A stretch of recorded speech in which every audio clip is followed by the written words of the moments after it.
Hi everyone, I'm Helen Terry. I'm here at Soma Ranch and I'm having a conversation with Paul Duff, who taught our class this morning. We've been doing a thing for, I think I've been doing it like for 43 weeks now, the thing called Fun Friday. And now we have a team of teachers at Soma Ranch coming in and we're collectively helping each other and supporting each other, learning from each other, I think too. And this morning, Paul stepped into the Fun Friday. You've taught Fun Friday before, and I'm really curious if you can share the Fun Fridays, what you did leading up to this. But I think I'm right that today is the first day that you went out asking for people to give song requests, and even in it was a possibility that it could be song requests right before the class. And then you went random with the music, putting it on shuffle. So you had to do the class with the 7 cycles, no idea of the music. And I don't think you knew many of the songs either.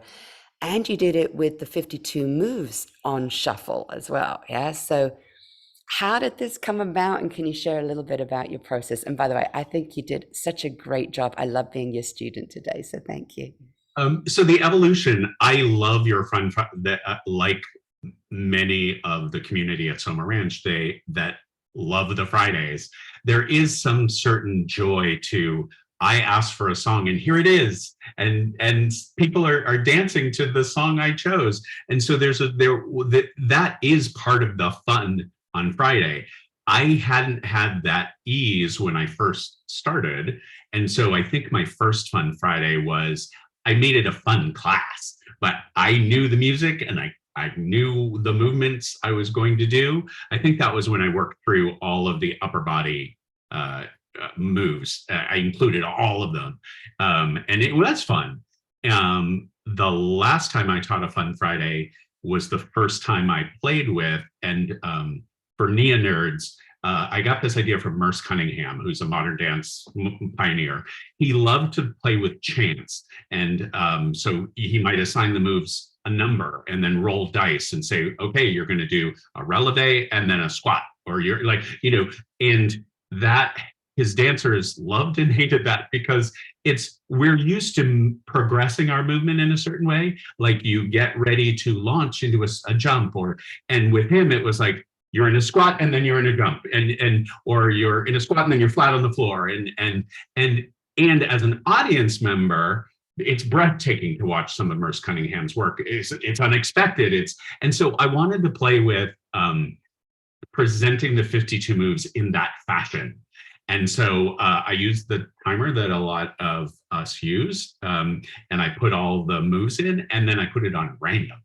And the first time I did this, I had a playlist. I knew the music really well. It was great fun music.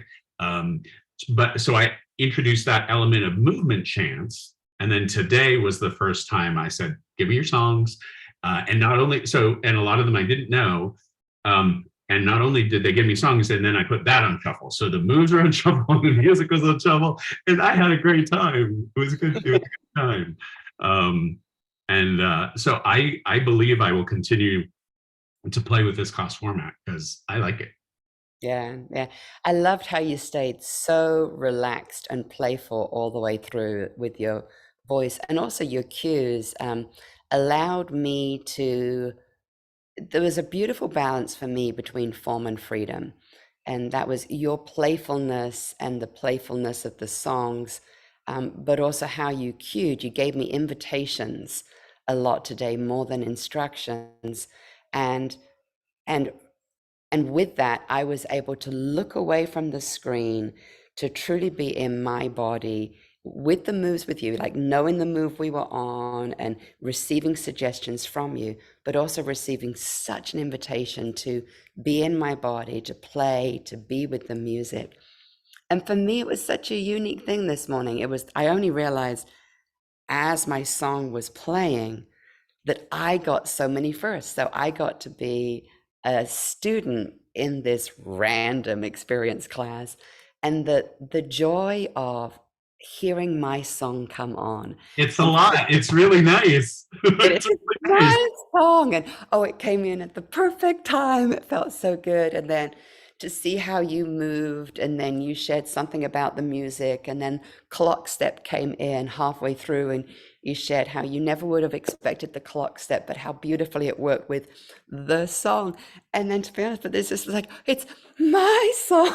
This is a little bit of precious childlike ownership around that. Yet at the same time, feeling so connected with the community.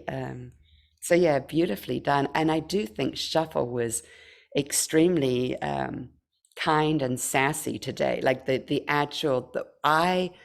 I wonder if I could have chosen that order of music as well as Shuffle did today.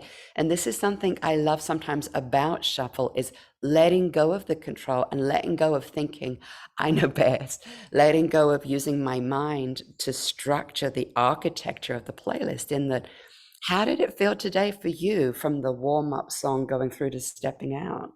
I loved, again, I'm a nerd, and I loved finding the collisions of, so the music is inviting me, and the move that's coming up is inviting me, and maybe I'm carrying over a move that I was doing, and finding your body doing things, which is what Merce Cunningham was after. That I would have never found this. I would have never put these things in this pacing, in this, and so the universe felt creating these divine collisions of the music and the movement, and noticing.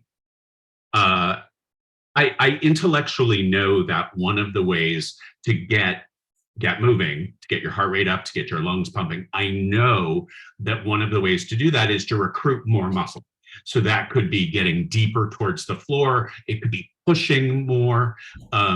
It's usually recruiting more muscle mass. And that doesn't need to be fast. And I know that. And I fall into the trap when I structure my classes that usually I have faster songs in the middle.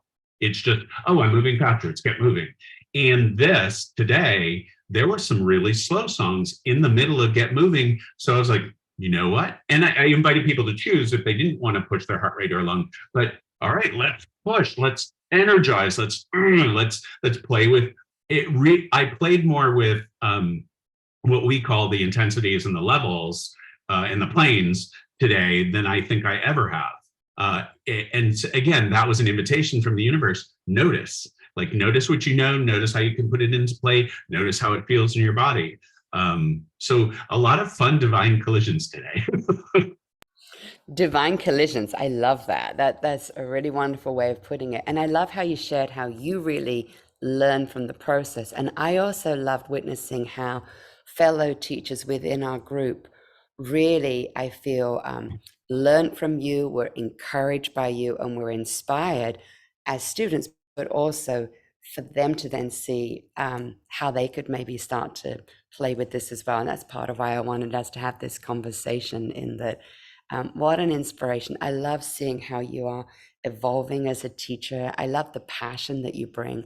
And I really enjoy how you let your personality shine in Paul's way, yet still very much in integrity and wanting to be in that place with Nia. So thank you for being on the ride with me. I love you being one of our rock stars and getting to dance with you on a regular basis. Thank you.